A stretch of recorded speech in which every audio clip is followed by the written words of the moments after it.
Buenas tardes a todos, soy el doctor Rodman López Arias, cirujano oncólogo, y durante los siguientes 20 minutos les hablaré sobre el manejo actual del melanoma cutáneo.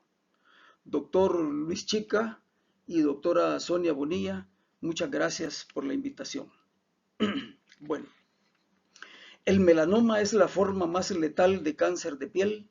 Es un problema de salud pública mundial y según la Agencia Internacional de Investigación en Cáncer, en el 2020 hubo 325,000 casos nuevos y su incidencia aumentará en un 50% para el año 2040, esperando para entonces más de 500,000 casos nuevos y cerca de 100,000 muertes.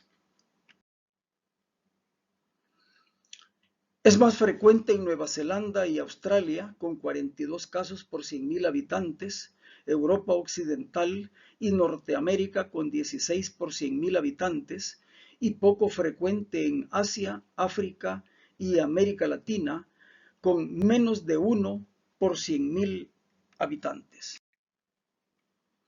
Lo vemos más frecuente en hombres mayores de 60 años, con tipo de piel Fitzpatrick 1, con múltiples lunares, sobre todo atípicos o displásicos, y predisposición genética a las quemaduras del sol, etc. Por su localización anatómica y grado de exposición al sol, se clasifica en 3 tipos. A. Melanoma de sitios expuestos crónicamente al sol. B. Melanoma de sitios no expuestos crónicamente al sol. Y C. Melanoma acral en palmas, plantas y lechos ungueales. En toda lesión pigmentada sospechosa de melanoma debe practicarse una biopsia excisional con margen de 1 a 3 milímetros, excepto si es grande o se localiza en la cara, orejas, palmas, plantas o puntas de los dedos. En estos casos debe realizarse una biopsia incisional. El reporte histopatológico debe contener todos los elementos necesarios para microestadificar el tumor primario, ya que el pronóstico depende del estadio clínico en el momento de la presentación inicial. En Estados Unidos, el 85% de los casos se presentan en etapa inicial, el 10% con enfermedad regional y el 5% con metástasis a distancia.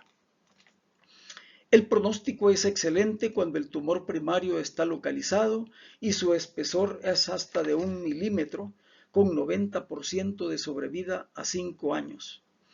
Cuando su espesor es mayor de 1 milímetro, la sobrevida es de 70 a 90% dependiendo del espesor, ulceración e índice mitótico.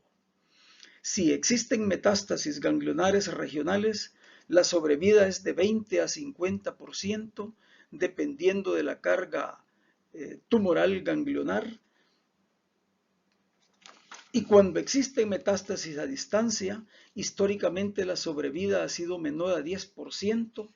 Sin embargo, con las nuevas terapias emergentes efectivas, se han conseguido remisiones a largo plazo para un porcentaje mayor de pacientes. El índice mitótico es un factor pronóstico independiente, sobre todo en tumores con espesor menor o igual a 1 milímetro, de tal manera que si tiene una o más mitosis por milímetro cuadrado, pasan de estadio 1A a 1B. Igual sucede con los microsatélites, que cuando existen, automáticamente clasifican al tumor como N2C estadio clínico 3B. Los microsatélites se describen como nidos de células tumorales mayores de 0.05 milímetros en la dermis reticular, tejido graso o vasos, cuando menos a 0.3 milímetros por debajo del borde tumoral profundo en un corte donde hayan medido el Breslow. Cuando existen metástasis en los ganglios linfáticos, que obviamente es un estadio clínico 3, el principal factor predictor de sobrevida es si los ganglios son palpables o no. Si la biopsia de ganglio centinela es positiva,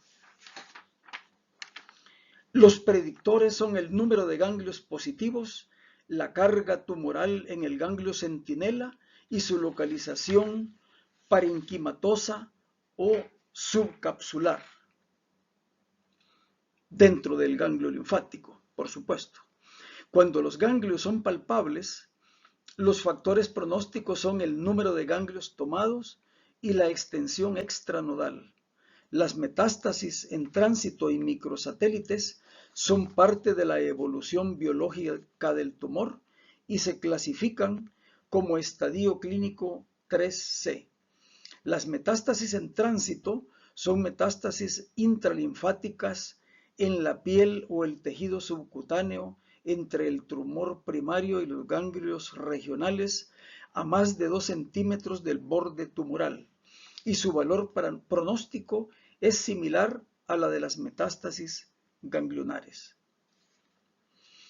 Cuando existen metástasis a distancia, los factores pronósticos son el número y la localización de las metástasis, que puede ser en piel, tejidos blandos, ganglios linfáticos distantes y metástasis viscerales, ya sea pulmonares, no pulmonares o metástasis a sistema nervioso central. Y si además la deshidrogenasa láctica está elevada, el pronóstico es peor. El patólogo está obligado a investigar la presencia de mutaciones BRAF y mutaciones KIT. Al tener el diagnóstico histopatológico del tumor primario, debemos de nuevo hacer una historia clínica y un examen dermatológico completos, buscar metástasis regionales y metástasis a distancia y clasificar clínicamente al tumor. La clasificación aceptada internacionalmente es la de la AJCC, que incluye el TNM. T de tumor y 1, 2, 3 y 4 está en relación al espesor de Breslow. La letra A es sin ulceración y la letra B con ulceración. N de ganglios y las letras A, B y C. La letra A se refiere a las metástasis subclínicas, la letra B a las metástasis palpables y la letra C a las metástasis en tránsito o micrometástasis.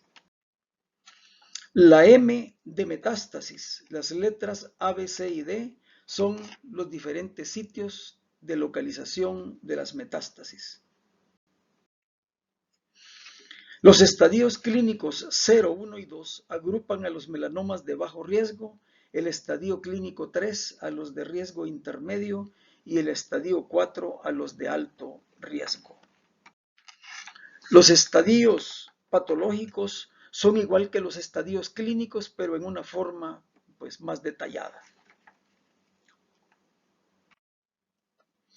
La biopsia de ganglio centinela es un procedimiento mínimamente invasivo utilizado para detectar metástasis subclínicas en los ganglios linfáticos regionales.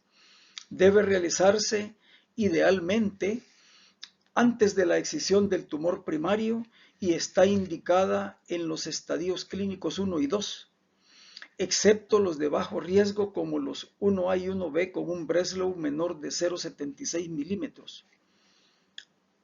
Y los 1A y 1B igual o mayores de 0,76 milímetros, pero sin ulceración ni mitosis, por tener todos estos una posibilidad menor del 5% de tener metástasis subclínicas. Cuando la biopsia de ganglio centinela es positiva para metástasis, lo cual ocurre en un 5 a 40% de casos, la clasificación pasa a estadio clínico 3. La biopsia de ganglio centinela consiste en realizar una linfocentellografía mediante la inyección intradérmica de tecnesio 99 y azul de metileno en las proximidades del tumor primario y luego rastrear con una gamasonda los ganglios regionales correspondientes, identificando la concentración de material radioactivo que indica el sitio donde realizar la biopsia, extirpando los ganglios pintados de azul. Por supuesto, requiere una meticulosa cooperación entre cirujanos, médicos nucleares y patólogos. La excisión quirúrgica amplia es el tratamiento recomendado para el tumor primario. Para el melanoma in situ se acepta un margen de 0,5 a 1 centímetro. Para los melanomas hasta de 1 milímetro de espesor, un margen de 1 centímetro. Para los melanomas de 2 milímetros de espesor, un margen de 2 centímetros. Y para los melanomas mayores de 2 milímetros de espesor, 2 centímetros. No se ha demostrado que haya mejores resultados con excisiones mayores de 2 centímetros. El tratamiento de los ganglios cuando la biopsia de ganglios centinela es positiva es la linfadenectomía regional completa, que demuestra metástasis ganglionares hasta en un 20% de casos. El tratamiento de las metástasis regionales detectadas clínicamente es la linfadenectomía regional terapéutica, la cual ofrece una sobrevida de 30 a 50% a los 5 años. No existe ningún tratamiento no quirúrgico que ofrezca mejores resultados. La linfadenectomía tiene complicaciones hasta en un 50% de casos, como hematomas, seromas, linfangiomas, linfedema, neuropatías, infección, hasta dehiscencia, etc. Y son más frecuentes estas complicaciones en la linfadenectomía inguinofemoral. La quimioterapia sistémica adyuvante o como tratamiento para la enfermedad metastásica a base de múltiples drogas, incluyendo altas dosis de interferón alfa 2B, que por muchos años se utilizaron, están cayendo en desuso por 3 motivos. 1. Su poca efectividad, pues se ha obtenido sobrevidas globales no mayor al 4 u 8% a 5 años. 2. Por su alta toxicidad. Y 3. Por el desarrollo de la inmunoterapia a base de medicamentos que bloquean puntos de control inmunológico en la superficie de los linfocitos T o que bloquean sitios target específicos dentro de la célula maligna. El sistema inmune es capaz de identificar y destruir células malignas, proceso llamado inmunovigilancia. Deficiencias en el sistema inmune puede hacer que las células malignas escapen a la vigilancia, proliferen y desarrollen nuevos mecanismos para burlar al sistema inmune y utilizarlo a su favor. La inmunoterapia consiste en potenciar la respuesta inmune natural para sobreponerse a los mecanismos de evasión de las células neoplásicas. Los puntos de control inmunológico o checkpoint en la superficie de los linfocitos T son utilizados por las células tumorales por sí mismas o mediante otras células para evadir la inmunovigilancia. La presente escena está ocurriendo en los ganglios linfáticos. En el ejemplo A, arriba, vemos a la célula dendrítica presentando los antígenos tumorales a un linfocito T para activarlo. Y en este caso ocurre la activación efectivamente, ya que el balance de las otras reacciones receptor-ligando entre las dos células es satisfactorio y el linfocito T estará capacitado para elaborar citocinas tóxicas en contra de las células neoplásicas cuando se encuentre con ellas. En el ejemplo B, abajo, el linfocito T no logra activarse, porque el balance de las otras reacciones entre las dos células es inadecuado y el linfocito T, después de esta acción, tiende a morir. En esta escena, el linfocito T regulador, que en este caso es aliado de las células neoplásicas, ocupa todos los ligandos posibles de las células dendríticas, no permitiendo que los linfocitos T se activen, aunque la célula dendrítica les presente a ellos los antígenos tumorales. Esta escena ocurre en el tumor. Los linfocitos T activados migran hacia el tumor, se enfrentan a la célula tumoral y vemos a la izquierda el linfocito T activado, reconoce el antígeno tumoral presentado por la célula neoplásica y la ataca con citotóxicos y la destruye. Diferente sucede con el linfocito T situado abajo de la célula neoplásica, el cual viene activado, pero frente a la célula neoplásica es desactivado porque su receptor PD se une con el ligando que se llama PDL1, que le ofrece la célula neoplásica. El antígeno 4 de los linfocitos citotóxicos, llamado CTLA4, y la proteína de muerte celular programada, llamada PD1, son dos ejemplos de los receptores en la superficie de los linfocitos T que al unirse con su ligando desencadenan una cascada de señales negativas que inhiben la activación de los linfocitos T, limitando o anulando la respuesta inmune. Los anticuerpos contra los receptores CTLA4, como el medicamento ipilimumab, y los anticuerpos contra el PD1, como los medicamentos nivolumab y pembrolizumab, evitan la unión receptor-ligando y también evitan la inhibición de la activación de las células T, potenciando la respuesta inmune natural.